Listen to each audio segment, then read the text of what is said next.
Қайырлы кеш, достар. Амансыздар ма? Бір жастарыңыз құтты болсын. Келе жатқан Наурыз мерекесі құтты болсын. Әз Наурыз мерекесін тойлаңыздар.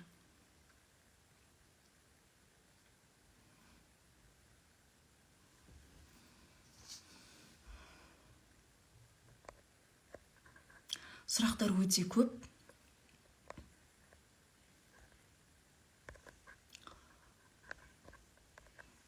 Комментарийді өшірейін, артынан қосам. Даусым естіліп тұр ма? Бір айтып кетсеңіздер.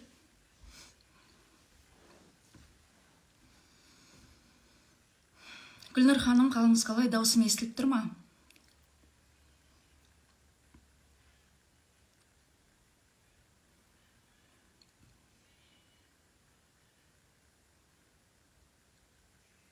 Даусым естіліп тұрса, айтарсыздар, комментарийді өшірем.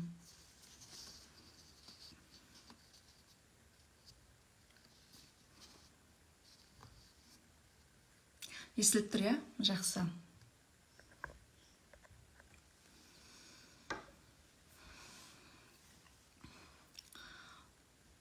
Келе жатқан Наурыз мерекесі құтты болсын, достар. Ақпарат өте көп. Қайсысынан бастарын білмей тұрмын. Қайсысынан бастасам екен? Атырауға барып жол жүріп келдім. Көптеген қыздар оқыды.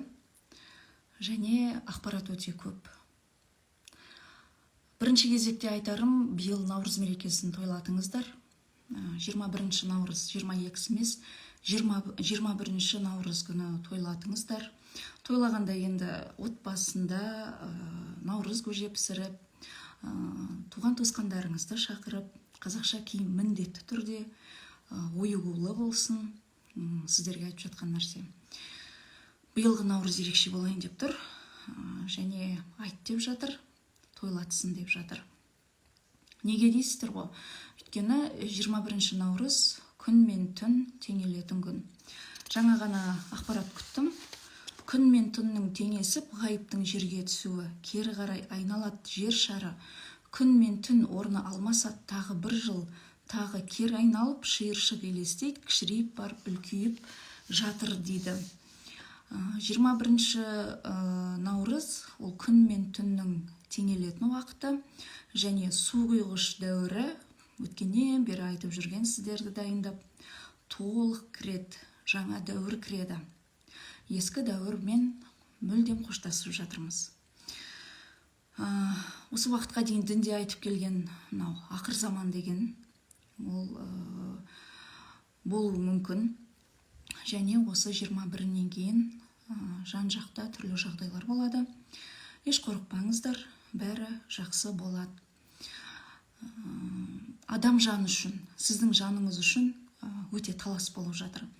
Бұған дейін айтушы едіңіздер ғой, Мағди мен тәжалдың арасында соғыс болады деп. Міне, сол соғыс болып жатқан жайы бар. Ақ пен қараның соғысы. Сіздің жаныңыз үшін соғыс. Яғни, осы ақпараттар беріліп жатыр сізге. Сіз қабылдайсыз ба, қабылдамайсыз ба, ол сіздің еркіңіз. Жер планетасы таңдау еркі бір планета. Және ақ жаққа барасыз ба, қара жаққа барасыз ба, оны өзіңіз білесіз. Дінде мәді деп айтып отырғаным, жаңағы Мағдиіңіз. Ол осы жаңа дәуір, жаңа қазақтың рухының оянған дәуірі. Сіз соған келісіп, жаратушының жолдамасына келісіп, мен осылай істеймін деп келіссеңіз, ақ жаққа, ақ жоқ келіспей, ескіге жабысып қалсаңыз, яғни жаңағы тәжал жаққа кетесіз. Адамның жаны үшін өте күрес болып жатыр. Біздің көзімізге көрінбейді. Әртүрлі өлшемдер бар. Ол өлшемдердің барлығын көріп, көзім жеткеннен кейін, мен сіздерге алтын көпір ретінде екі дүниенің ортасындағы, былайша айтқанда, журналист, елші ретінде мен сіздерге жеткізіп отырмын. Дәл қазіргі эфирде сол жақ миыңызды өшіре тұрыңыз, жақсы ма? Қанша жерден скептик, қанша жерден сенбейтін адам болсаңыз да, назарыңыздың барлығын оң жақ миға аударыңыз. тыңдаңыз, одан кейін барып саралайсыз, сараптайсыз. 21-22 наурызды өткізесіз, сосын барып қай жаққа барасыз, былай ма, былай ма, өзіңіз шешесіз. Жақсы ғой. Эфирді енді жақсылап тыңдап алыңыз. 8 наурыз күні мен Атырауға баруым керек болды. Атырауда оқитын қыздар білет, 9 наурызға біз жоспарлаған болатынбыз оқуды. Сол кезде ақпараттарды мен сіздер сияқты алдыма келетін адамдар бар ғой, соларға сеанс жасаймын, регрессология арқылы. Сол кезде ақпараттар береді маған, жоғарғы күштер ақпарат береді. 8 наурызда Атырауда болуым керек еді, бірақ та маған Атырауда емес, билетіңді өткіз, сен басқа жерде боласың, ал Атырауда 12 наурызда болуым керек деп ескертті. Мен айтам, оқыған қыздар бар, төлеп қойған жаңағы оқу өтетін орын бар, оны қайтеміз деген кезде ештеңе етпейді, оның барлығын өзіміз реттейміз. Бізге сенбей тұрсың ба деп менен сұрады. Мен қалай сенбейсің? Жақсы дедім, билетімді өзгерттім. Сөйтіп басқа қалаға жолға шығуым керек болды. Сол жолға шығып, өздерінің айтқанындай 12 наурыз күні мен Атырауда болдым. Және менің қасыма көмекші ретінде бір қызды берді. Ол қыздың тәлімгері, яғни наставнигі, күн ханшайымы болып тұрды. Яғни барлық ақпараттар жаңағы жаратушының қасындағы күн ханшайымы арқылы маған жеткізіп тұрады. Мына осындай уақытта осы жерде боласың, мына жерде осылай боласың. Одан кейін қасыма тағы көмекші берді. Ол көмекшіні мынау 4 стихия болады ғой өзі: су, жел, топырақ, от деген сияқты. Жаңағы күніміз қасымыздағы қыз Жазира есімді, ол от болып тұрса, Мадина деген қызды көмекке берді, ол жел болып тұрды. Көмекшілерім бар, мен Атырауға бардым. Жоқ, Атырауға барған жоқпын, маған былай хабар келді. 3 күннің ішінде саған бір ер адам хабарласады, көмек сұрап. Сол кезде сен жаңағы Жазира деген қызға хабарлас, күн ханшайымына. Ары қарай өзіміз реттейміз деді. Расында солай болды. Ол дүйсенбі болатын. Сәрсенбінің кешкісінде бір ер адам маған хабарласып тұр. Әрі WhatsApp-ма жазып тұр. Маған көмек берші, өтініш. Мен түсінбейтін бір тілде сөйлеп кеттім.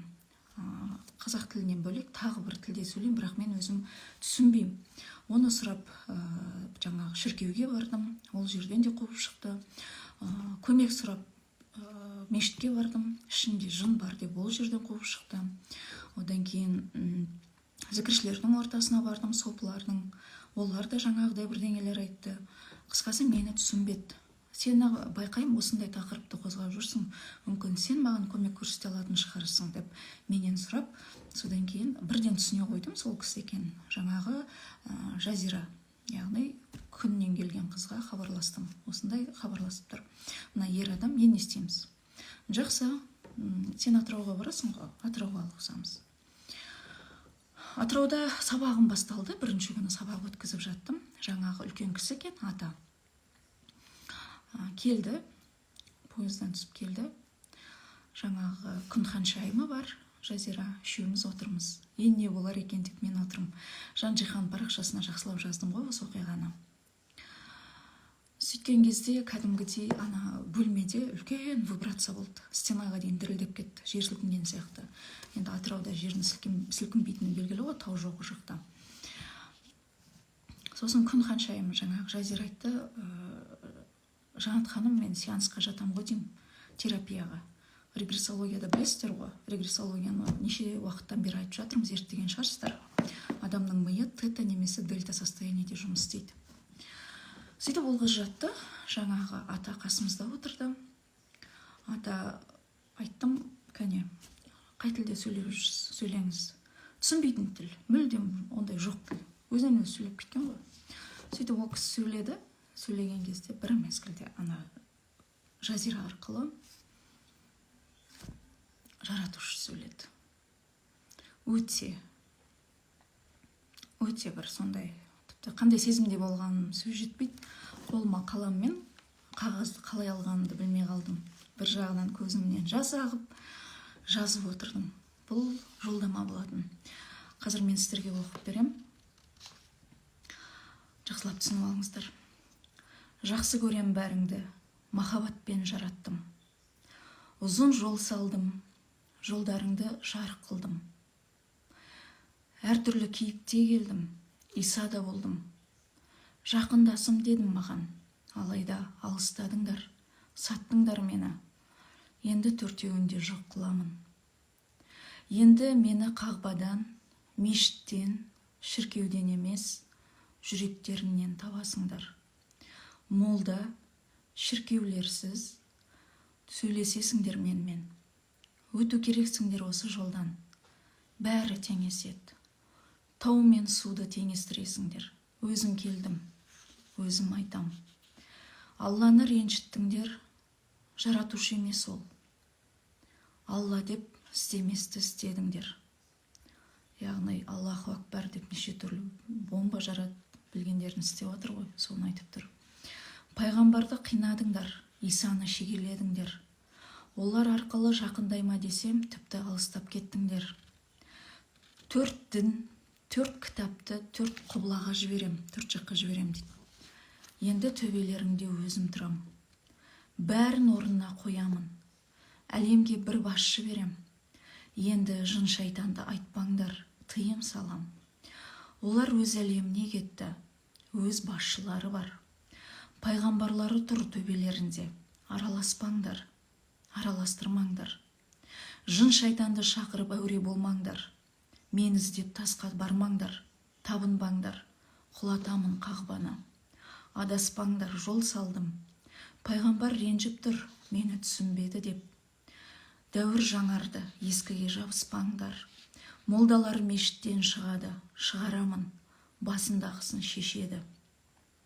Мешіт мектепке айналады, дін шырмауық. Миссиясы бітті, босатыңдар. Дінге жабысқанды бірге алып кетеміз.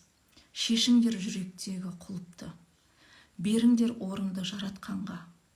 Жүректеріне сыйғызбасаңдар, жерге де сыйғызбаймыз. Жарамын, тазалаймын, қорықпаңдар. Тастарды аламыз, орнына орман береміз. Тауларды жарамыз, орнына су береміз. Тазалаймыз, әлемді оятамыз, оятасыңдар. Алла мен жаратушыны шатастырмасын деп айт. Көп құстар келеді, жасыл болар. Күн көп түсер, жайлы өмір сыйлаймын. Тау мен су теңеседі, адам мен адам теңеседі. Бізді босатыңдар, миссиямыз бітті. Атымызды атамаңдар деп тұр Алла мен пайғамбар. Осыны біліңдер деді. Міне осындай жолдама сол кезде айтылды. Көзімнен жас ақты менің. Барынша жазып алдым. Бір сөзін қалдырмай жаздым. Диктофонға да жаздым. Бірақ бұл үлкен кітап жазылатынын айтты.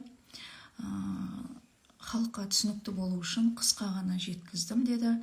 Бара-бара өте көп жолдамалар айтылатын секілді, бір кітап болатын сияқты. Өйткені менің қолыма жасыл кітап ұстатып тұр, басқа өлшемде.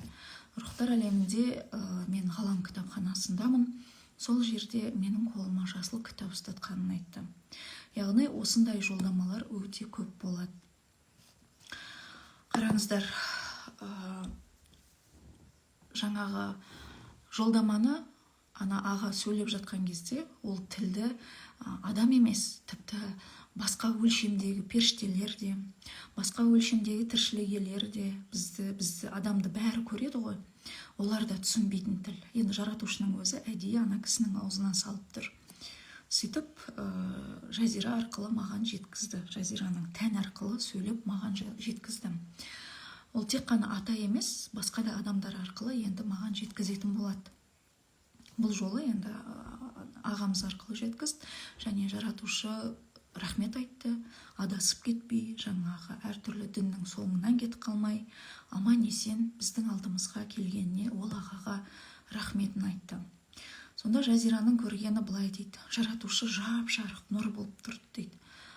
Оң жағында Алла тұрды, оның қасында Тәңір тұрды, және бүкіл пайғамбарлар, Мұхаммед пайғамбар да тұрды. Мұхаммед пайғамбар, білесіздер, өте жоғарғы деңгейде өзінің гүлзар бағында, және қолында үнемі раушан ұстап жүреді. Қып-қызыл раушан гүлін ұстап тұрды дейді. Бірақ қабақтары қатулы болды дейді. Алла қандай кейіпте көрінді деп едім, абыз аталар бар ғой, сондай кейіпте тұрды дейді. Тәңір де сондай кейіпте тұрды дейді. Жаңағы пайғамбар да қабағын шытып тұр дейді. Мен негізі кезінде осыны айтқым келген. Пайғамбардың өзін айтқан ғой, қуып кеткен, қиялы деп, пырақпен 7 қатқа ұштым. Осылай жаңағы періште Жабірейіл арқылы ақпараттар келді жаратушыдан деп кітап жазылған ғой. Сол кезде діндарлар оған қарсы шыққан, мысалы, таспен атқан адасушы деп.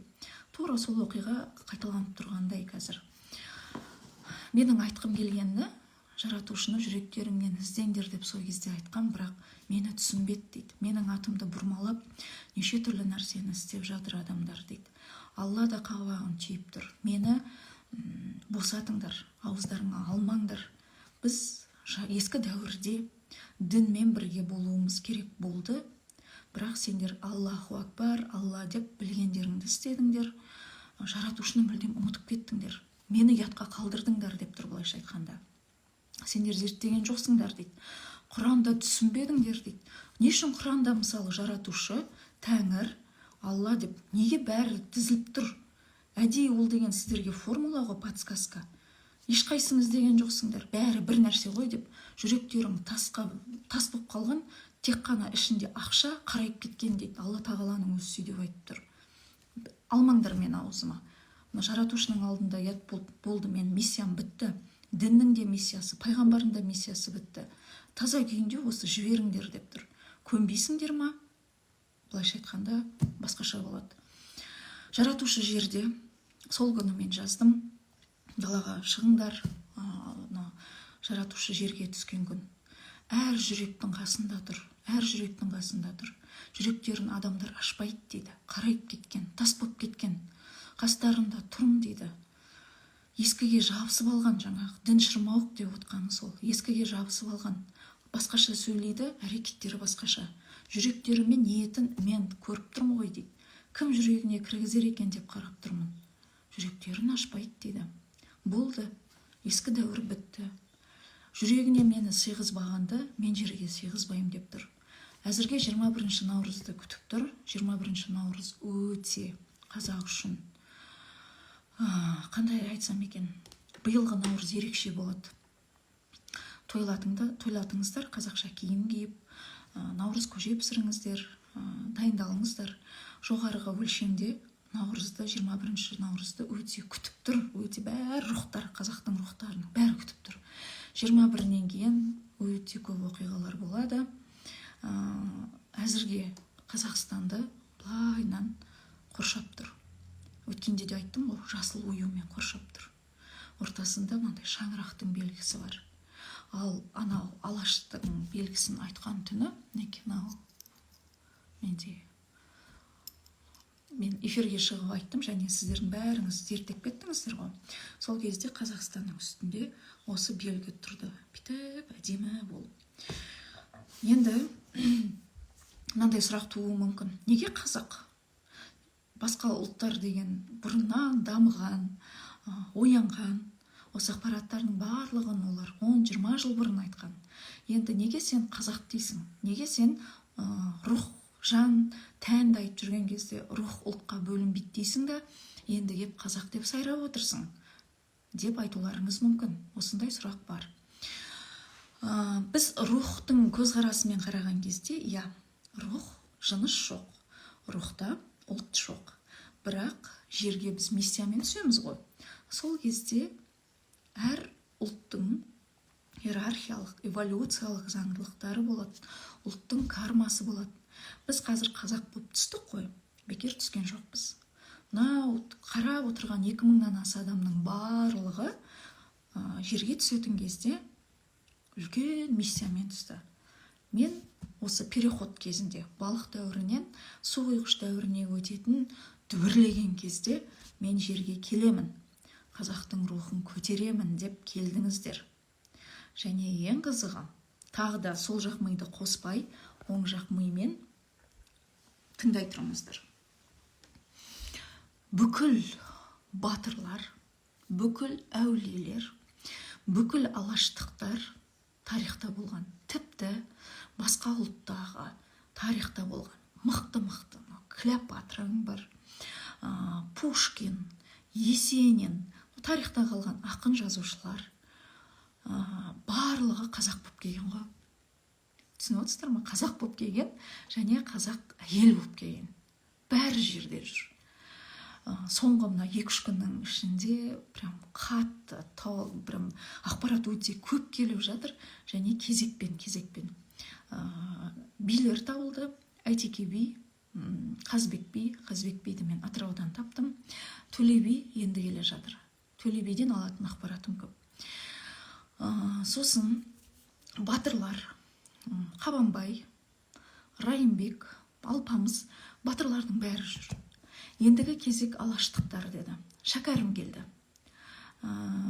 Шәкәрімнің өзі 21 наурызда менің қасымда болу керек. Сонау Оралдан келеді. 21 наурызға қатты Шәкәрім оған айтып жатыр. Жанаттың қасында болуың керек. Өйткені 21 күні портал ашылады дейді. Портал ашылады, жоғарған рухтардың барлығы қазақтарға келеді. Өте үлкен өзгеріс болайын деп тұр 21 наурыздан кейін. Дайын болыңыздар. Енді Абай келеді деді. Жақын арада Абай келеді деді. Жанатқа келеді, Абайдың көмегі көп болады деді. Ол да қазақтың қыз келіншегінің бірі. Әзірге күтіп отырмын. Так, даусымды бір тексеріп қойайын.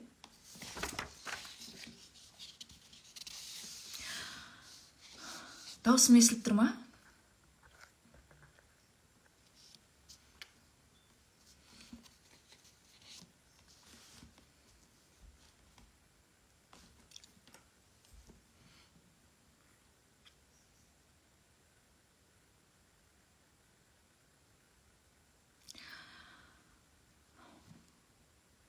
Даусым естіліп тұр ғой, Қандай өзгеріс күтіп тұр дейсіз ба? Қорқуға мастерсіздер, қорқып жатсыздар уже, жақсы жағына шығар әйтеуір деп, жақсы жағына. Ең бастысы өзіңізді зерттеңіз. Осы айтқан нәрселерге, жаңағы жаратушының жолдамасына құлақ асыңыз. Жаңағы соңғы келген ақпарат, даже Алла деп айтамыз ба, жаратушы деп айтамыз ба деген сұрақ болмасын деп жатыр. Жаратушы өзі келді, өзінің жолдамасын жіберді, болды. Даже не обсуждается дейді. Ескі дәуірмен кетті, болды, шығарып салайық. Құран, дін, 4 дінде кетті. Пайғамбар, Алла барлығын. Сіз және жаратушысыз болды. Екеуіңіз ғана барсыз, басқа ешкім жоқ. Ештеңені қиындатудың қажеті жоқ. Қазақтың рухы қалай оянады деген сұраққа келейік. Басқа өлшемде батырлар өлмеген. Ең қызығын айтайын. Бүгін неге сториске салып қойдым ғой сеансымды. Сонда мысалы қазір маған Әсел деген қыз сеансқа келіп жататын болса, жатыр. Адамның рухы бірнеше өлшемде өмір сүреді. Мысалы, сол Әсел жерде бір өлшемі физикалық тәні менің алдымда жатыр. Бір өлшемі ол, мәселен, Қарасай Батыр болған дейікші. Қарасай Батыр болған. Бір өлшемі Марста қызмет етіп жатыр. Бір өлшемі рухтар әлемінде қызмет етіп жүр. Мінеки осындай 5 және 7 өлшемде, одан да көп өлшемде өмір сүре береді біздің рухымыз. Бөлініп. Сонда жаңағы Әсел деген қызға мысалы терапия жасайтын болсам мен, ана өлшемге өтеді. Батыр болып жүрген. Қарасай, немесе Әбілқайыр. Сол заманға өтеді, басынан бастап, туғаннан өлгеніне дейін. Және де өзін біреу өлтірді ғой. Одан кейін де не болды? Рух ретінде қарап жүр ана жерде. Барлығын айтып береді ғой маған. И ол осы жерде қасында Әсел екенін ұмытып кетеді еще. ана рухтың, ана батырдың рухы деген тура бар ғой, ана сөйлеген кезде кәдімгідей қанаттанып кетесің. Мықты кәдімгі, мен қазақтың осындай рухын көтеруім керек, қазақты біріктіруім керек деп тұрып сөйлейді. Кезінде қалай қызмет етті, ел үшін кімдермен жүрді, ол кезде қандай хан болды, ол хан қалай қызмет етті, сосын кімдер халықты сатты, сатқан адамдардың аты жөнінен беріп жатыр бізге, зерттеп жатырмыз. Әрине тарихта ондай сатқындардың атын жоқ қылып жіберген, керісінше солардың атын қалдырып жақсы адам болып жіберген. Тарихтың қайттан жазылады деп отырғаным осы. Терапия кезінде біз жатқан регрессант бар ғой, батырдың кезіне өтті мәселен. Мәселен, жаңағы батыр өмір сүріп жүр, осылай соғысып жатыр, жаңа қасындағы досы сатып кетті. Сатып кеткенде бүкіл жоспарларын алады да шіркеудегі жаңағы әкелерге береді дейді. Бүлдіргеннің бәрі сол кезде мен түсінгенім шіркеудегілер екен. Қолдарынан түк келмейді дейді.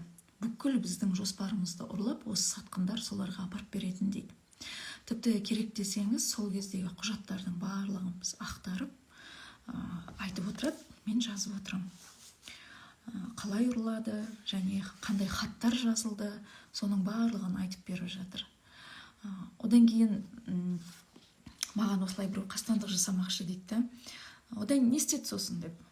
Өлтіріп кетті, басымды кесіп. Денең қайда? Денем осы жерде суға лақтырып кетті. Сосын не болды? Кім өлтіргенін білгім келді, артынан жүрдім деп. Сол өлшемде әлі жүр ғой, сенсеңіздер, батырлардың бәрі сол өлшемде жүр. Қазір біз жерде, мысалы, міне жердеміз, көп сансыз өлшем бар ғой. Сонда жаңағы батыр мені өлтірді дейді. Оны өлтірді деп қайырып тұрған жоқ. Ладно, тән ғой, ол әйтеуір физикалық тән. Бірақ мен қазақтың рухын қорғап тұруым керек деп, қалайда қазақты оятуым керек деп, сол измеренияда әлі жүр да. Есікке барады, адам жоқ, түсіп кетеді. Есікке барады, адам жоқ, түсіп кетеді. Және ең қызығы уақыт деген өтіп жатыр. Таң қалып келе жатыр да мына жерде. Немене бәле, біз деген кезінде кең далада қазақ үйде тұратынбыз. Не мынау ұзын этаж, спичка сияқты. Немене бәле мынау шоқшиған деп этаж үйлерді көріп тұр да. Бірақ енді адамдарды көріп тұрған жоқ, көрдіңіз бе? Мына неменеге салып қойған деп ұзын үйлерді мен түсіндіре алмаймын айтсам. Тұншығып бара жатырмын. Немене бәле мынау деген адамның рухын тұншықтыратын нәрсе ғой деп үйді айтады, ұзын үйлерді. Сөйттім да 3 күн сол батырмен сұхбаттастым, 3 сағаттан. Өте көп ақпарат алдым. Соңында білдім, мен оны өзі басқа қаладан келіп отқан қыз ғой. Адасып жүрген ана батырды мен жоғары қарай көтеруім керек деп түсіндім. Сөйттім да сабағымыз аяқталатын күн. Сосын ана қызды сеансқа жатқызып, әйтеуір жаңағы батыр, адасып жүрген батырды алдым да жоғарғы ақ есікпен ауыздарға жібердім. Жаратушының қасындағы ауыздар бар ғой, соларға барды жаңағы батыр. Енді сұрадым, не істеп жүр мына батыр? Тіпті өзінің өлгеніне де қайғырып тұрған жоқ, ана физикалық денесіне. Неге өз-өзіне сыймай жүр деп мен сұрадым ғой. Сонда ана ауыздар айтады. Қарағым дейді да маған, сен ендіге түсінуің керек. Бұл батырлар, қазақтың батырлары, өлген жоқ. Ол сендердің тар саналарыңда, сендердің шектеулі саналарыңда олар өлді. Бірақ та барлық батырлар басқа өлшемде осылай Қазақстанды қорғап, мына уақытты күтіп жүр дейді. Көрдің ба, ананың рухы қандай дейді. Даже біз абыздардың өзіне көніп отқан жоқ. Тек қазақтың рухы әділ болу керек, үйту керек, бүйту керек деп отыр. Жаратушының таңдаулы адамдары бұл батырлар. Енді мен айтам, енді не керек, не күтіп жүр бұл десем, ол мына жаңа дәуірді күтіп жүр. Екі әлемнің теңесетін уақытын күтіп жүр дейді. Дінде айтушы едіңіздер ғой, ақыр заман болған кезде өлгендер қайта тіріледі деп. Міне сіздерге формула. Барлық батырлар физикалық тәнде әйел болып келген, барлық әулиелер, барлық шәкәрім, абай, билеріңіз, бәрі қазақтың әйелдері болып келген. Рухтар ана жақта бұрынғы өмірлеріндегі рухтары басқа измеренияда бұған дейін Қазақстанды бүйтіп қорғап жүрді. Енді қазір мына жаратушының өзі теңелетін кез келді деді ғой, және де бізге оюды берген кезде қанатты оюды беріп жатқаны бекер емес. Екі әлем, бейнелі әлем, ол жердегі қатты әлем екеуі теңеледі деді. Екеуі теңелген кезде жаңағы рухтар, бағанағы Шәкәрім, Абай, батырлардың рухтары сіздерге келіп, сіздерді оятады, екі әлем теңеледі. Портал осылай ашылады 21-нен кейін. Суғойғыш дәуірі толық кіреді. Жүйке ауруына ұшырамас үшін мен сіздерге осыны баяғыдан ескертіп келе жатырмын. Мен ойлайтым, бұның барлығын мен өзім оқып айтып жүрмін деп. Олай емес екен, үлкен жоспарда тұрмын. Мен арқылы жеткізіп жатыр сіздерді дайындау үшін. Өйткені мына портал ашылып кетсе, сіз ақпараттан бейхабар болсаңыз, жүйкеңіз көтермей қалуы мүмкін. Жүйкеңіз көтермей қалуы мүмкін. Мынау шизофрения деген аурулар енді көбейіп кетуі мүмкін. Өте мықты атбұр болып жатыр. Жүректеріңізді ашыңыздар жаратушыға, өтініш. Жаңағы мынау қуған әңгіме, адасушы, сектант деген нәрсені қойыңыздар. Өте үлкен өзгерістер болады. Қазақтың рухы толық оянады, тарих қайтадан жазылады, басынан бастап 100% жазылады, өзінің таза негізіне оралады. Оюлы киім киіңіздер, ғалам кітапханасы, болашақтың кітаптарының барлығы оюлы. Ою ол жоғарғы порталдан жерге сізге келетін энергия. Сізді аман алып қалатын нәрсе мына оюлар. Тілден, көзден сақтап, жоғарыдан энергия кеп тұрады. Барлық затқа, барлық киімдерге, кішкентай деталінде болса да оюлы киім болсын деген ақпаратты айтып жатыр. Жан жақта басқа мемлекеттерде болуы мүмкін, су басуы, жаңағы жер сілкінуі. Еш қорықпаңыздар, тазалану жүріп жатыр. Әр мемлекет өзінің кармасын өтеуде, кезінде жасаған, істеген істерін жөндеп, қарымтасын өтеп жатыр. Шошудың қажеті жоқ. Ең бастысы сіздің шаруаңыз, сіздің жұмысыңыз. Ол сіз кімсіз жалпы? Не үшін осы уақытта келдіңіз сұранып? Және де миссияңыз не? Сіздің ішіңіздегі қандай рух екен? Соны анықтау. Сіздің шаруаңыз осы. Осыдан 2-3 күн бұрын сеанс кезінде маған Шәкәрім келген, Шәкәрім ата. Бойы кішілеу келген ата, қолында таяғы бар. Сол ата айтқан, менің көп өлеңім өзгертілген деп, сендер оқып жүрген өлеңнің көбі өзгертілген. Және мен өлеңді жазған кезде мен айтып отыратынмын, басқа бір жігіт жазып отыратын деді. Менің айтқым келгені, рух ол дінсіз таза ақыл. Жан, рух, тән тақырыбында менен кейін осы ақпаратты, осы тақырыпты жалпы сен қозғадың. Сол үшін саған батамды берем деді. Сонда мен сұрадым, ата, сіздің қазір рухыңыз басқа тәнде, инкарнациямен жерге келді ма деп едім. Келді деді. Және саған дайындап жатырмыз. Жақын арада саған барады. Орта жастағы әйел деді. Расында басқа қаладан ертесі күні анықтадық ол әйелді. Құдай қаласа осы наурызда Алматыға менің қасыма келеді. Сіздерге айт деген ақпараттың барлығын айттым. Ақсарбас кітабын оқыңыздар. Ақсарбас ата қазір физикалық денесі жерде болғанымен толықтай жаратушының қасында. Және барлығы сол кітапта жазған жоспар бойынша өтіп жатыр. Ақсарбас кітабын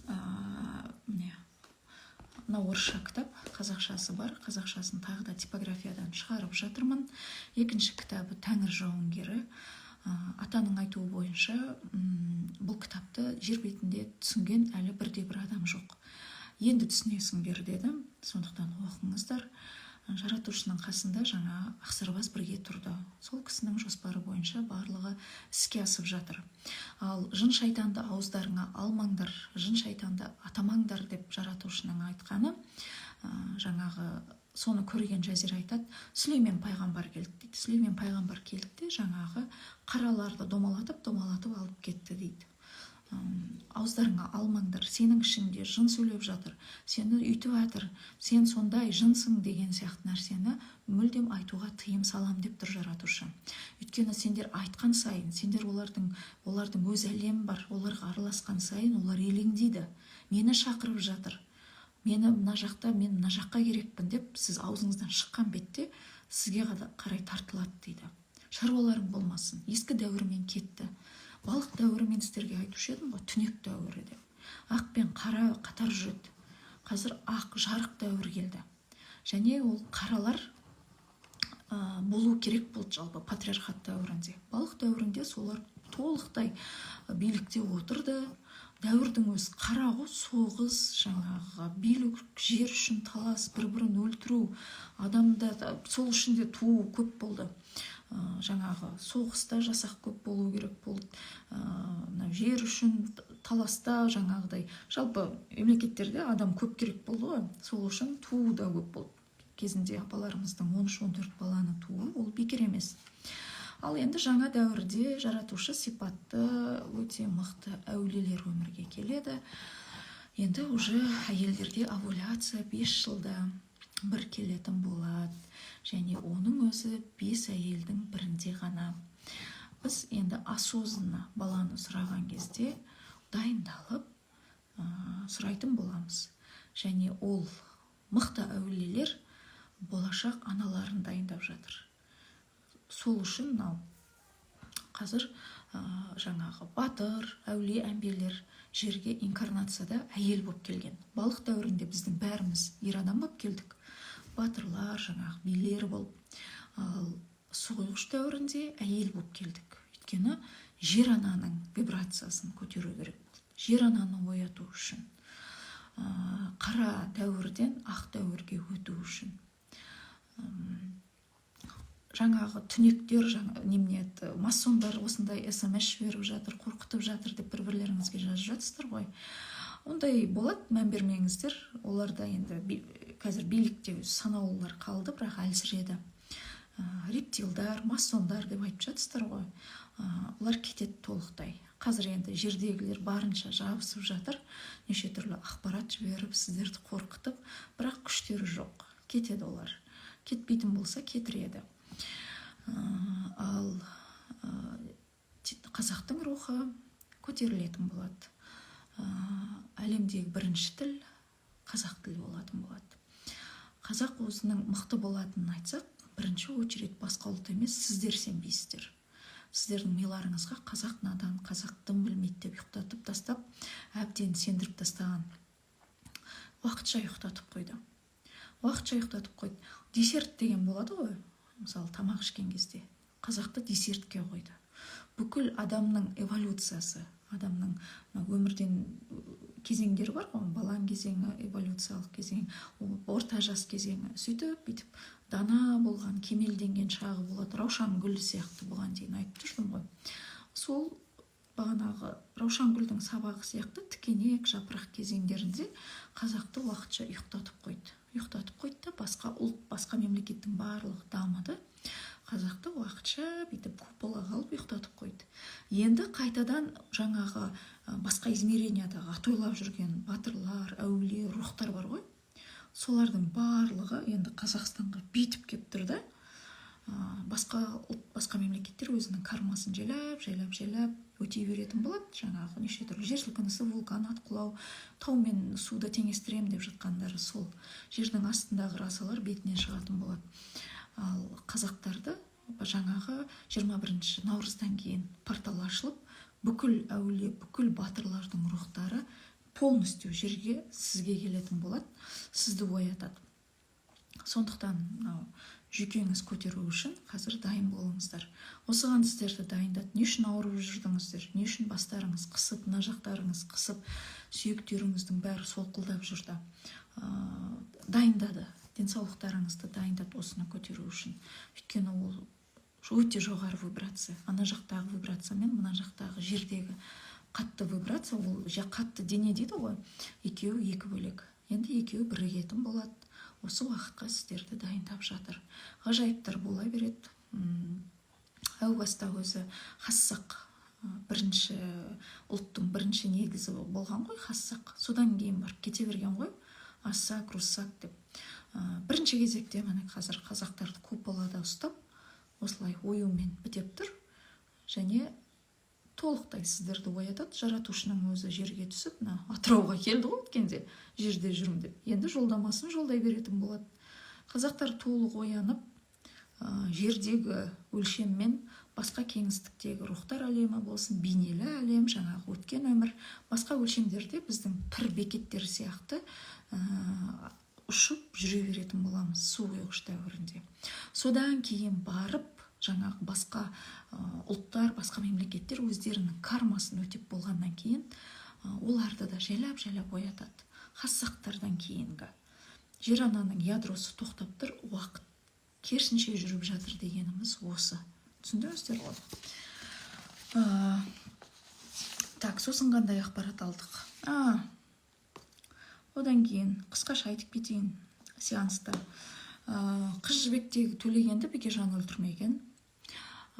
Қыз жібектегі Төлегенді қыз жібектің әкесінің малшысы болған. Жетім бала. Сол қыз жібекті жақсы көрген, яғни байдың қызын алам деп ойлаған ғой. Сөйтіп кімді өлтіреді? Төлеген келе жатқанда өлтіреді.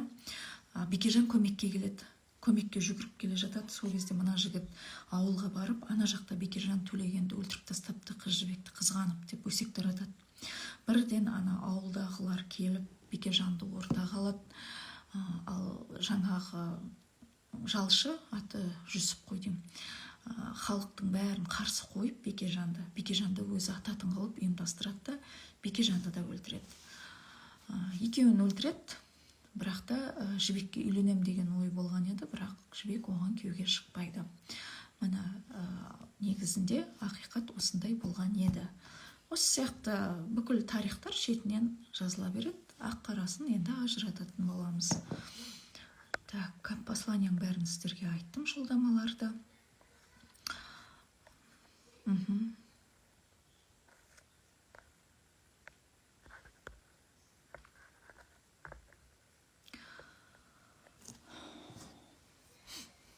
Жаратушы Алла Тәңір, әрқайсысы әртүрлі, мен бағанадан бері айттым ғой сіздерге. Алла Тәңір дегеніміз, ол қалай түсіндірсем болады?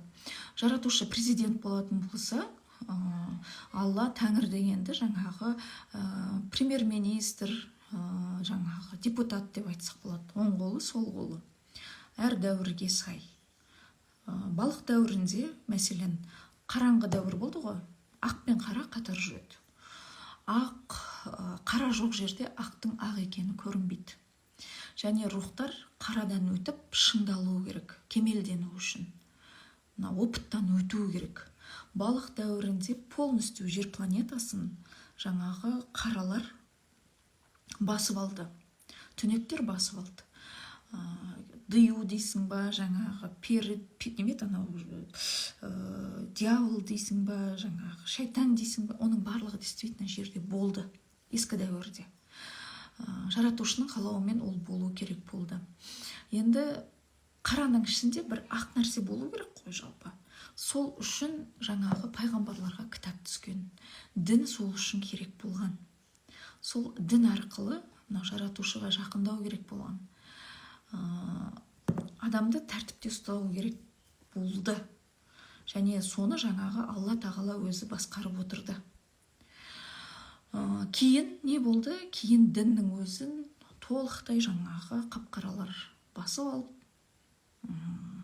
өздері управлять етіп отты. Рас қой, дін жүрген жердің барлығы ақша, жүректерінде жаратушы жоқ олардың. Тек қана маска болып кетті. Маскамен адамды сендіріп, ақша табу, ақшаның көзіне айналу. Қағба да солай. Қағбаны жаратушының құлатам деп отырғаны сол. Ол жақ не үшін гүлдеді десеңіздер, не үшін көгеріп жатыр десеңіздер, жаңағы қап-қаралар сол қағбаның астында өзінің лабораторияларын салып алған, өздерінің жаңағы орындарын салып алған. Сіздер қара тасқа барып бүйтіп сыйынған кезде ол үлкен энергия сорады. Сол энергияны сорып, жаңағы қаралар күшейіп отырған. Соны сумен басқа өлшемде қуды. Сол үшін ана жақ көгеріп тұр қазір. Сол үшін шөп шықты, түсіндіңіздер ма? Бұның барлығы енді ескі дәуірдің әңгімесі. Қазақтар, барлығын жабыңыздар. Сіз барсыз, жаратушы бар. Іштегі кірдің шығуы, жүректегі кірдің шығуы оңай емес. Ізденіңіздер, күй тыңдаңыздар, өткеннен бері айтып жатыр. Күй тыңдағанда ақырындап естеріңізге түсетін болады. 21-нен кейін тем более портал ашылды. Рухтар жаңағы атойлап тұрған қазақтың рухтары полностью Қазақстанға кіреді. Уже оларда достық бар. Жаратушыдан кейін атойлап уже кірейін деп тұр. Соғыс дәуірінің толық порталдың ашылғанын күтіп тұр. Сол сияқты басқа мемлекеттерде, бірақ басқа жаңағы НЛО-лар түсуі мүмкін. Адамдарға көрінуі мүмкін.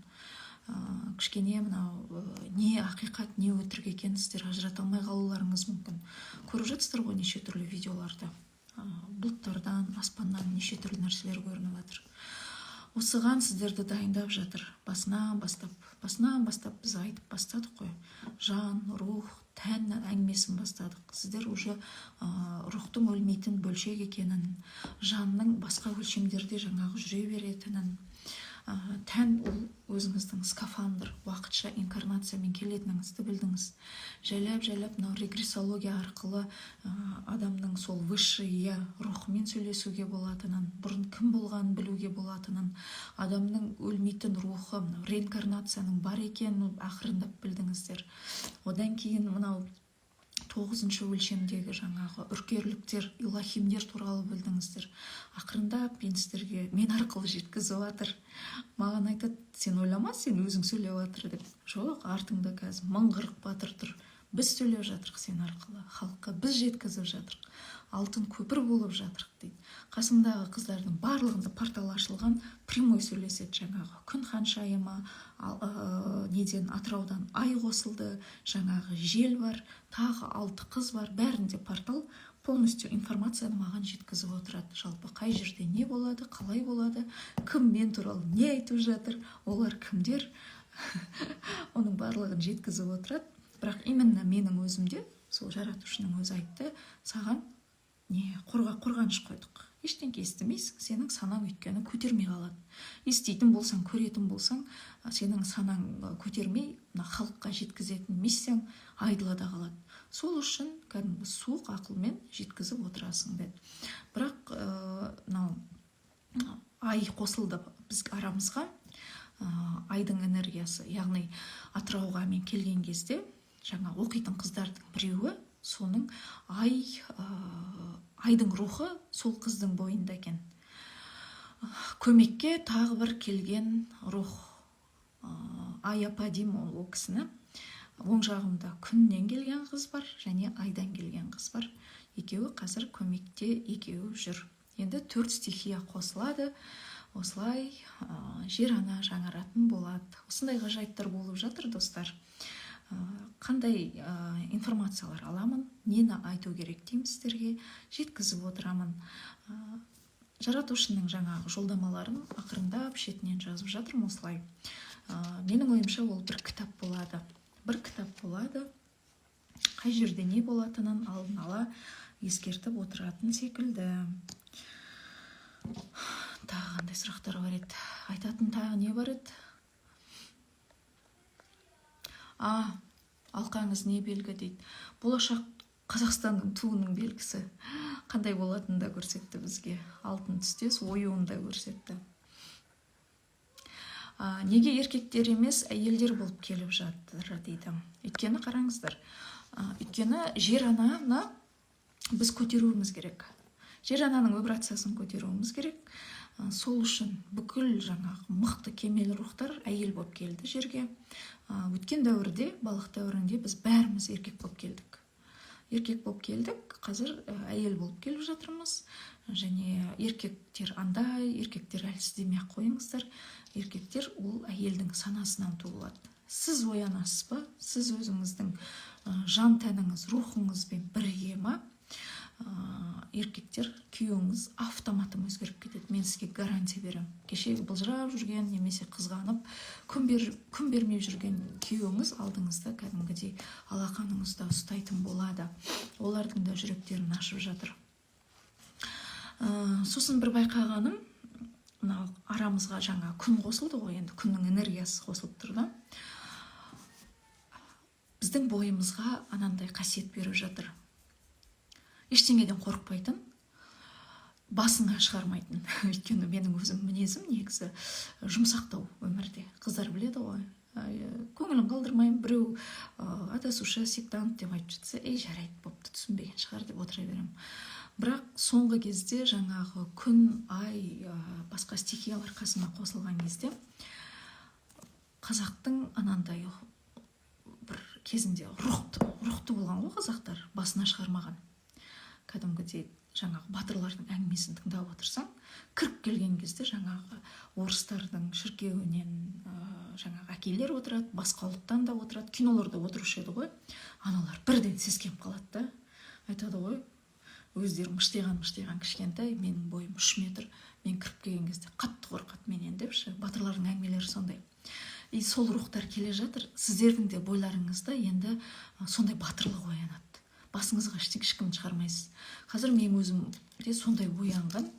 Біреу кішкене жаңағыдай адасушы, қуып кеткен деген әңгіме айтып тұрса, уже бірден қайтарып тастаймын да. Соны сұрап жатырмын ғой. Ол не болды, бұл жаңағы жұлдыз болу немесе бір көтере алмау емес пе деп едім, күлді. Жоқ, олай емес. Қазақ жалпы сондай болған. Қазақтың батырлары сондай болған. Басына шығармаған, өте рухты болған, бетіне ешкімді қаратпаған. Тұрған кезде басқалары тіпті мысы басып тұрған сонша тіпті бетіне қарап сұрақ қоюға қорқатын болған басқа ұлт. Сол келе жатыр. Қазақтар енді сондай болады, ынжық болмайды дейді. Қазақтарды уақытша ұйықтатып қойды ғой жаңағы. Тастары бар, балбал тастар. Информацияның бәрі сол балбал тастарда. Маңғыстау жақта жаңағы Архон, Енисей, Күлтегін, Астанада да бар. Сол тастарда негізі информация и жаңағы энергияларда соларда. Уақытша ұйықтатып қойған кезде қазақтар ынжық болып қалған дейді. Ынжық болып көрінген басына келіп бүлдіріп кететін болған. Жаңағы маңырап жүргендері сол дейді. Орысша сөйлеп деп шетелге не қылып тұрам деп шетелге еліктеп. Негізі қазақтар ондай болмаған дейді. Дайындалыңдар, енді қазақтың өр намысты, өр рухы енді келе жатыр. Енді көресіңдер, бетіңе біреу ешкім сөйлемейді. Одан кейінгі айтқаны шетелге көшпей ақ қойсыншы пока деп жатыр. Қауіпті. Иә, шетелде тұру кішкене қауіпті. Жалпы 1-2 жыл тазаланғанша көшпеген дұрыс. Мықты астролог, басқа ұлттың білетіндері Қазақстанға давно көшіп алған. Осыны біліңіздер, жақсы ма? Біз шетелге бүйтіп не қыламыз ғой, ойбай деп қауіптірек. 21-нен кейін әсіресе. 21-ін күтіп отыр. Сол келе жатқан наурыз мерекелеріңіз құтты болсын. Бәріңізді жақсы көремін, рухты қазағым. Өте керемет болашақ күтіп тұр бізді. Оюлы киім киіңіздер. Наурызды күшті қылып тойлатайық. Наурыз көше шик. Ғажайыптар алда. Жердің астында раса тіршілік иелері жердің бетіндегілерден 2 есе көп дейді. Представляете? Мен өзімнің көрдіңіз ба, тілімде де жаңағы не бар, орысша сөз қосып қоятын вирус бар. Алып тастаймын соны. Осымен жұмыс істеймін. Жердің астында жаңағы тіршілік иелері жердің үстіндегілерден де көп. Енді сол бірігеді деп тұр. Маңғыстау, Каспий жақтарда өткенде де айттым ғой, суындар, қанаты бар пырақтар жердің астындағы. Солар жайылып жүретін болады суларда дейді. Сол сияқты мықты жаңа құстарды жіберем деп тұр ғой жаратушы. Жаңа құстар, жаңағы жануарлар не қылады, келеді.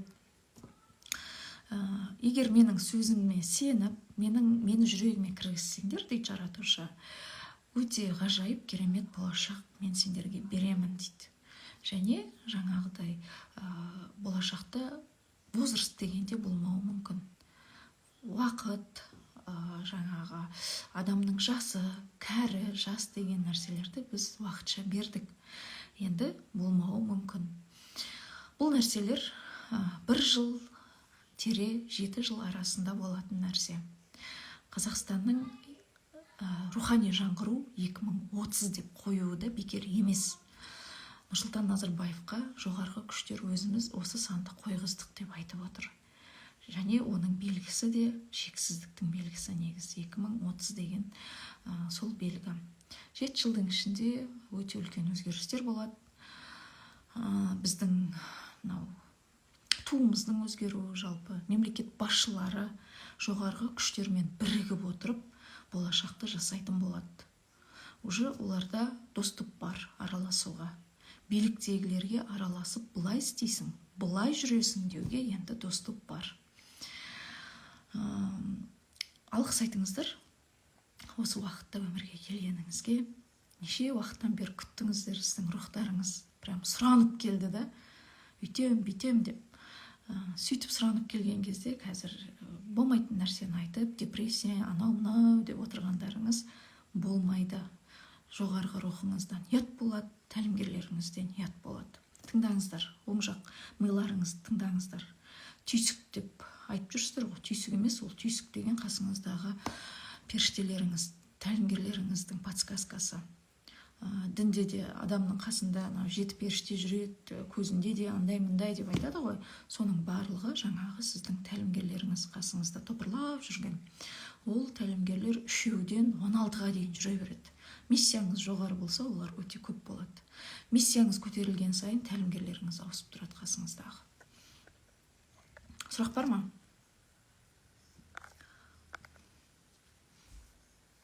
Алақанға беріп жатқан хассактың алақанны осымен емдейсіңдер деп айтып еді ғой. Бұл дейді, энергия, домалақ. Ол жаратушы айтады, бәріміз бірміз, жарық, жартым, біргеміз, домалақпыз деген белгі дейді. Яғни энергия, жарық жаратушының белгісі. Алақандарыңызға беріп жатыр, осымен емдейсіздер. Рак, онкология деген болмайды. Пока соңғылары болып жатыр, олар өзінің кармалық сабақтарын өтеп жатқан рухтар. Одан кейін тағы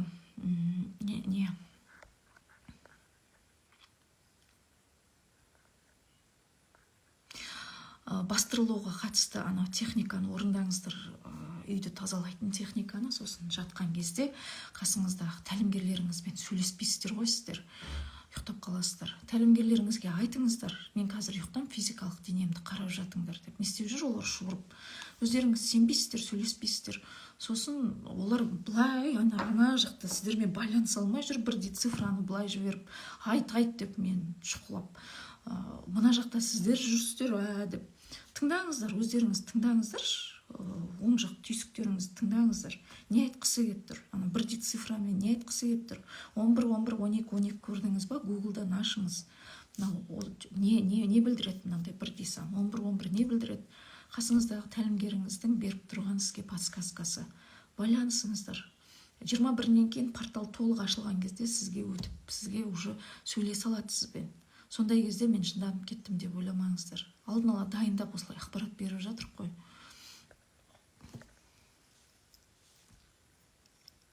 Так, потом регрессология. Регрессология, кішкене біз басқа жағына кеттік.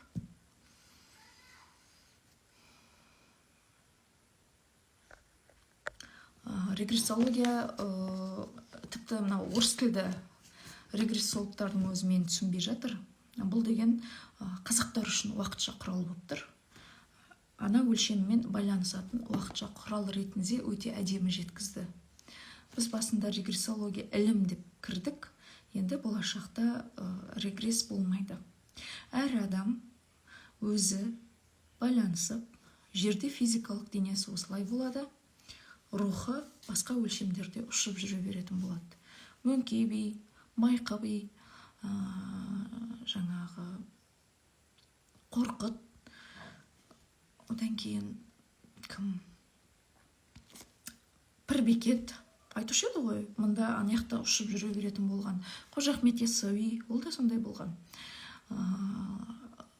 Бір рухтар әлеміне барып, анау тағдыр кітапханасын көріп, болашақ қазақтың болашағын көріп келеді, жазып кеткен. Біз мысалы қазір айтамыз ғой, қазақтың болашағын қайдан білді олар деп.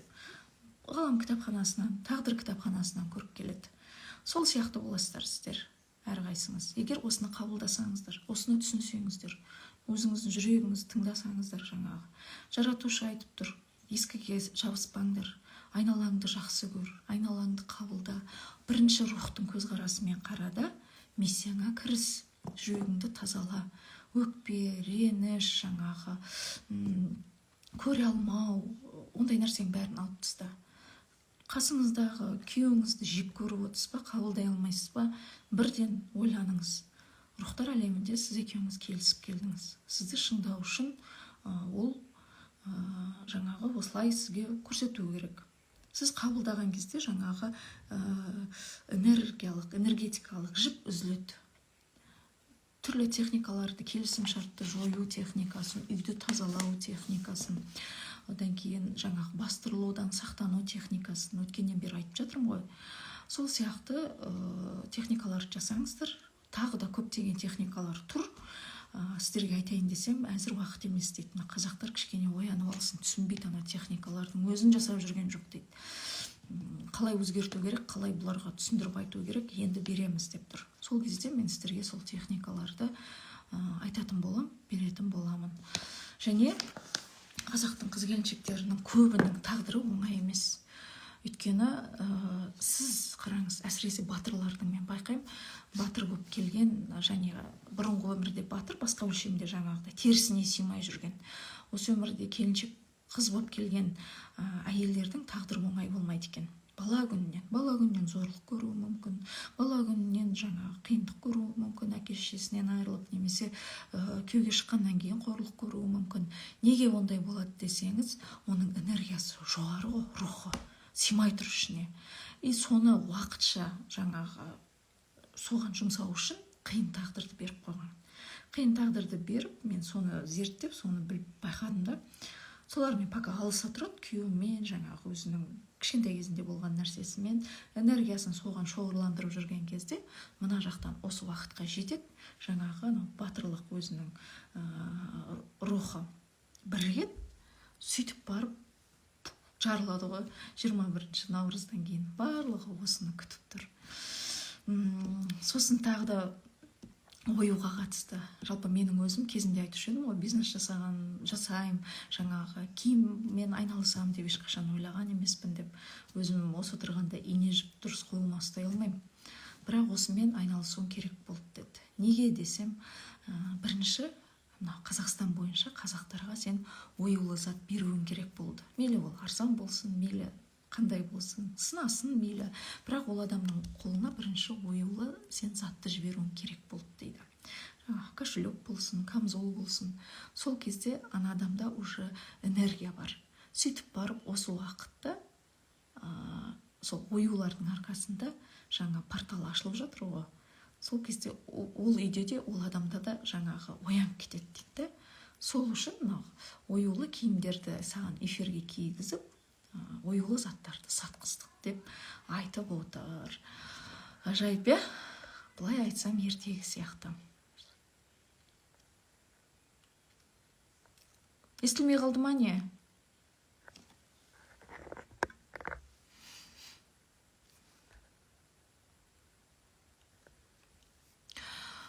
Аралға су келе ме дейді. Арал толады. Қазақстан жалпы экзотикалық, тропикалық мемлекет болады. Қазір сіздер таңғалып шетелге барып жүрсіздер ғой. Солай бізге де келетін болады. Әлем бізге келеді.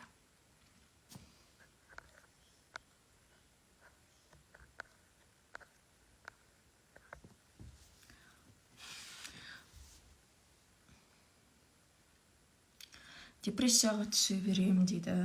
Неге түсе бересіз? Жоқ қой депрессия деген нәрсе ол негізі. Депрессияға түспес үшін давайте мен сізге жұмыс берейін.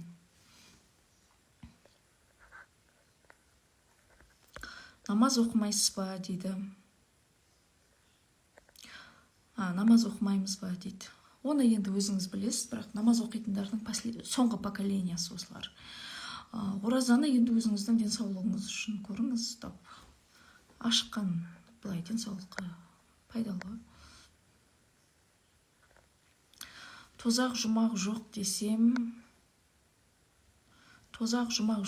елдер сен күнәға батып жатырсың, қайдынге кіріп кеткенсің дейді. Тозаққа кім сенеді? Сол үшін тозақ бар ғой. Жалпы бұрында да негізі дінде тозаққа әр адам өз отымен барады деп айтушы еді ғой. Сенген адамдар сене берсін. Біздің тар санамыз дін сектадан әрі аспайды. Бірақ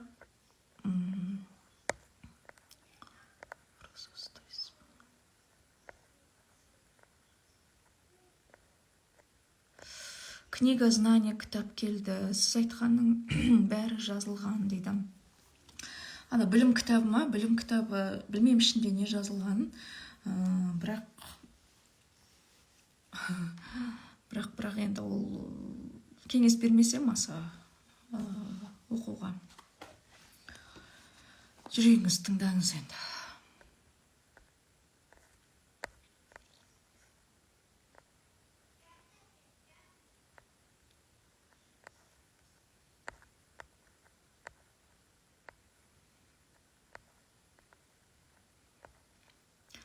Аруаққа Құран бағыштаймыз ба дейді.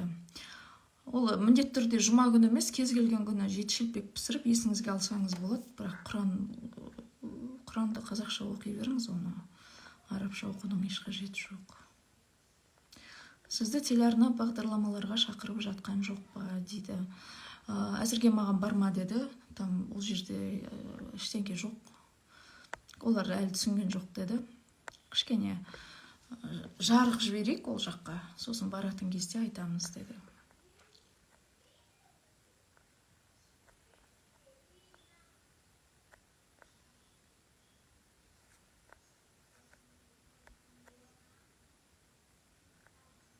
Намаз, дұға, зікірлер, олар қалай болады дейді. Оларды ескі дәуірмен жіберіңіздер енді.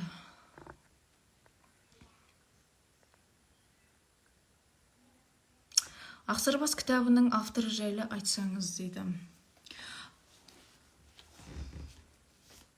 Қатып қала береді. Сізде қатып қалады, кажется, басқаларында қатып қалған жоқ. Так, мінекей. Ақсарбас кітабы. Ақсарбас кітабын әлі ешкім әлі 100% түсінген бірде-бір адам жоқ. Зуылдап отырып эфирде фантастикалық шығарма деп айтқан кісілерге өте ескертіп айтып жатыр. Және бұл жаратушының өзі айтып тұр, менің қалауыммен жазылған кітап. Ақсарбастың басқа өлшемде жаратушының қасында тұр. Әзірге физикалық денесі жерде, бірақ өзінің высший иясы ана өлшемде жаратушының қасында тұр, және ол жақта жас. Жаратушының өзі айтып тұр, менің қалауыммен жазылған кітап. Енді менің қалауыммен жазылған кітапты сіз біреудің кітабын оқымай тұрып, сыртынан қарап, баға бере салуға қақыңыз жоқ. Ал егер менің қалауыммен жазылған кітапқа оқысаң ішіңе жын шайтан деп кіреді деп айтуға қалай дәттері барады дейді. Солай айтқан адамдардың қол аяғын байлап тастаған басқа өлшемде. Және жарайды, басқа нәрселерді айтпай қойын. Одан кейін Ақсарбас кітабы туралы зуылдап біреу айтыпты ғой, бір емші ма бір кісі. Соған да ескертіп айтып жатыр. 10%-ын түсінбей тұрып олай айтуға қақысы жоқ дейді. Мүлдем адамдардың миларын улағанды қойсын. Дінді жайына қойыңыздар, болды, жіберіңіздер. Алланы да жіберіңіздер, пайғамбарды да жіберіңіздер. Жаратушы жүректеріңізге кіріңіздер, жаратушы қазір жерде. Жүректеріңізге кіре алмай жүр, жамандыққа қимай тұр сіздерді. Тыңдаңыздар өздеріңізді. Давайте наурызды тойлайық, жақсылап тұрып, жақсы ма? Одан кейін ары қарай өзі ашыла береді. Ақсарбас туралы түсіндіңіздер ғой? Жаратушының қасында тұрған сарбаз, Ақсарбас деп жаратушының өзі қойған атты. Қазақстанды бүйтіп алақанда ұстап тұр. Барлығы осы кітаптағы жоспар бойынша. Мен өзім бұған дейінгі эфирлерде айттым ғой, мен кітапты талдауға қақым жоқ. Өйткені мен көзім жетпей тұр. Мен 100% білмеймін деп мойындадым сіздерге. Ал енді мен қазір көргеннен кейін, жаратушының қасында тұрған білгеннен кейін, білгенімді айтып тұрмын. Кітапты енді маған қайтадан оқы деп жатыр. Қайтадан оқы, сен енді басқаша түсініп аласың дейді. Осыны оқимын, Тәңір жауынгерін оқимын. Сосын кітапты да бір күні талдаймыз эфирде. Түсінбеулеріңіз мүмкін, бірақ жеңіл тілмен барынша енді түсіндіремін. Кітап түрінде келесі апта шығады. Мендегі мына кітап түрінде қазақшасы бітіп қалды, келесі апта типографиядан шығады. Телеграм каналымда электронный варианты бар. Пока шығарып алып оқимын десеңіздер, электронный варианты тұр. Сұрақтарыңыз жоқ болса, Абай, Пушкин барлығы олар қазір жерде. Қазір жерде. Қазақ болып келген.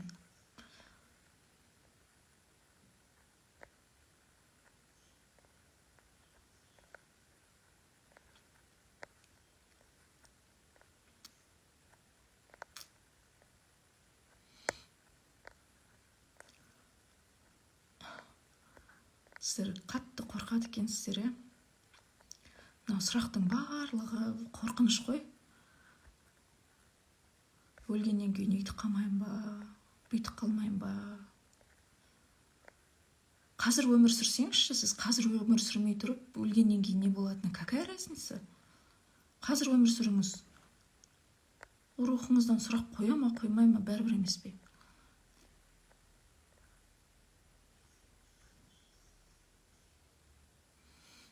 Еркектер, шетінен оянып жатыр, еркектерден де табылып жатыр.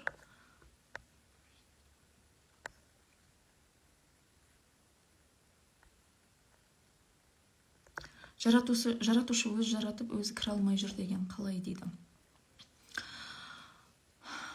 Сізге таңдау беріп тұр ғой. Сізге таңдау беріп тұр. Жаңа айттым ғой, сіздің жаныңыз үшін талас қатты болып жатыр, ақ пен қараның ортасында. Дінде Мағди мен Тәжал деуші едіңіздер ғой. Жаратушы өзі келіп тұр. Кіргізсеңіз, осыларға сенсеңіз кіргіздіңіз. Кіргізбей, қойшы деп ескі нәрсеге жабысып, жаңағы елді манипуляциямен, тозақпен қорқытып, басыңызға мынандайлар жамылып алып, ерді соған тартып отырсаңыз, таңдау сізде.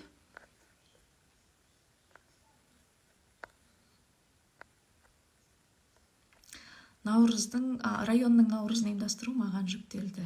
Сәттілік, күшті. Қорқудың не екенін ұмыттық қой дейді. Қорықпаңыздар, неменеден қорқасыздар?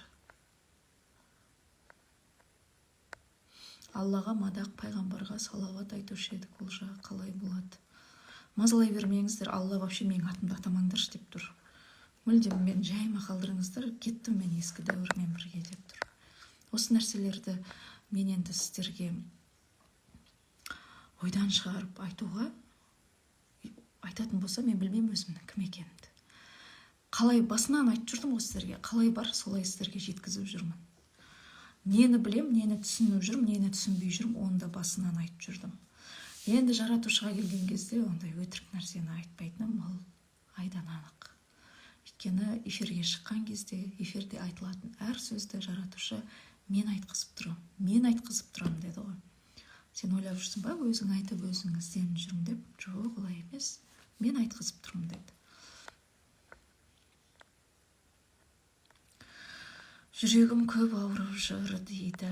Сіз ізденіңіз, осы тақырыпта оқыңыз. Жүректің ауырғанын бірден қояды. Баяғыда білесіздер ма, жүрегім қалай қысылады? Мен сіздерге айтып едім, неге кардиологқа барып, түнімен қысып ұйықтай алмаймын, отырамын деп. Осы нәрселер қысатын. Сіздің жоғарғы жаңағы рухыңыз қысатын. Уақыт келді деп, бірігейік деп жатыр. Енді тән, жан, рух үшеуі бірігіп гармонияда өмір сүретін уақытқа жеттік. Және сіз қазақ болып келгеніңізге мақтануыңыз керек. Ешқашан қазақ надан, қазақ оқымаған деп айтпаңыз. Жақсы ма? Әлемде бірінші орында тұр. Әлемде бір басшы болады деп жаратушының айтуы бекер емес.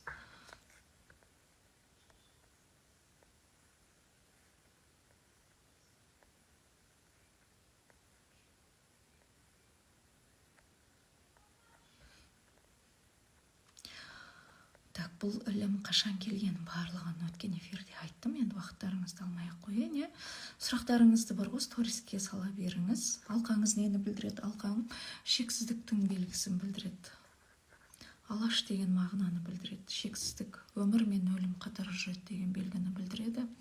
Және қазақ хандығының туы, киноларын қарасаңызда туылары осындай белгі. Қазақстанның болашақ туының белгісі осы. Қасында оюы барлығы уже жасалып қойған. Ғалам кітапханасынан уже қыздар көрді.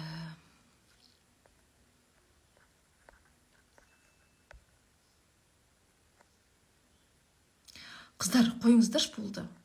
Алла қайда қалды, Мұхаммед миымызға сыймай қалды.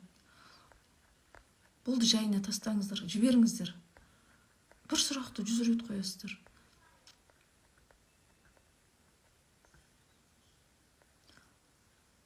Даже не обсуждается деп айтты ғой, жаратушы өзім келіп тұрмын болды. Мен айтқаныма көнбесеңдер, жерге керек емессіңдер деп тұр.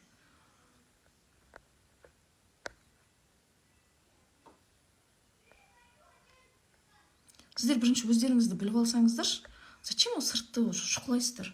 Кімсіз сіз? Не үшін келдіңіз өмірге? Өлгеннен кейін не болады? Қайда барасыз? Шәкәрімнің сол ғой сұрағы. Мен басында айтып жүруші едім, Шәкәрімнің ұшақ сұрағы мен оятты деп. Келдім, қайдан, не істесем пайдам, өлгеннен соң не болам? Осы 3 сұрақ төңірегінде қатты ізденіп, жаңағы дінге де бардым, Құран кітапты да аштым. Құран кітапты ашқаннан кейін бірден көзіме түскені, бір сөйлемнің ішінде жаратушы Тәңір Алла қатар тұрғаны. Имамға барып осы сұрақты қойдым. Осы сұраққа жауап беріңіздерші. Бірде-бір имам табылған жоқ, сауатты жауап берген. Бәрі деп құтылды. Сөйтіп жүріп жаңағы салт дәстүрді оқыдым, логотерапияны оқыдым. 3 сұраққа нормальный жауап табылмады. Айналып келіп, ізденіп, неге рухтар әлемінен бірақ шықтық. Осы 3 сұраққа жауап беріңіздер. Шәкәрімнің өзі қуанып батасын беріп кетті. Сенен кейін бұл нені, жан, рух, тәнді дұрыстап, бүйтіп сұрап, іздеп жүрген ешкім болмады деп. Енді сәттілік тілеп, уақыты келгенін, қанша мың жыл қазақтың ұйқыдағы батырларының рухы оянатынын, қазақтың осы уақытты қанша сан ғасыр бойы күткенін, ұлы уақыт екенін айтып жатыр. Сондықтан қабылдаңыздар, алғысы.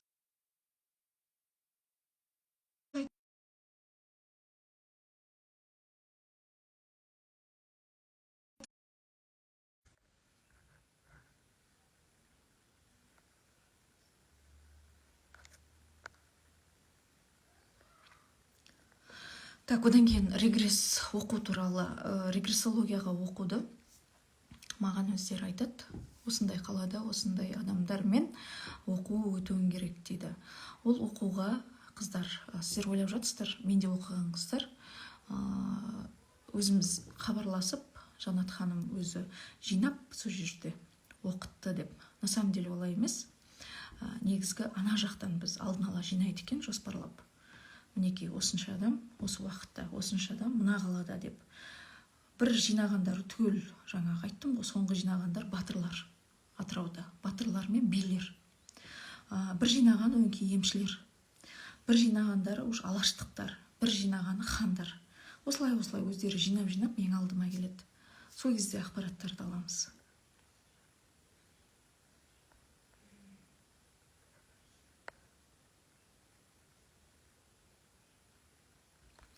Қазақтың рухын бір адам оята ала ма? Не себепті жан-жақты оятпайды? Танымал адамдар арқылы, мысалы кім керек сізге? Танымал адамдардың өзін ояту керек.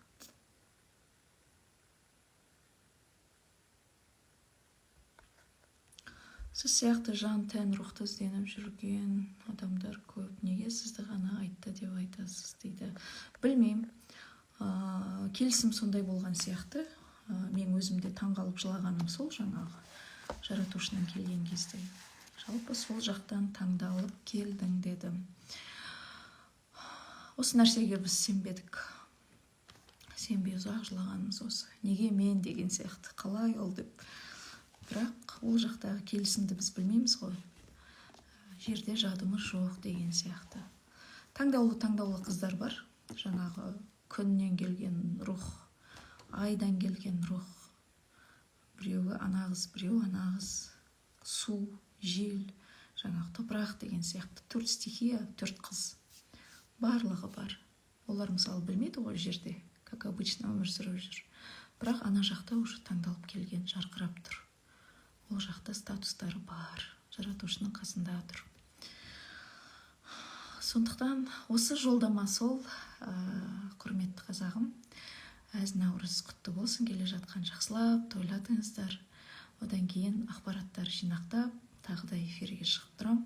Сұрақтарыңызды сториске қоя беріңіздер. Уақыт тауып шетінен жауап берем. Бәріңізді жақсы көрем. Сәттілік.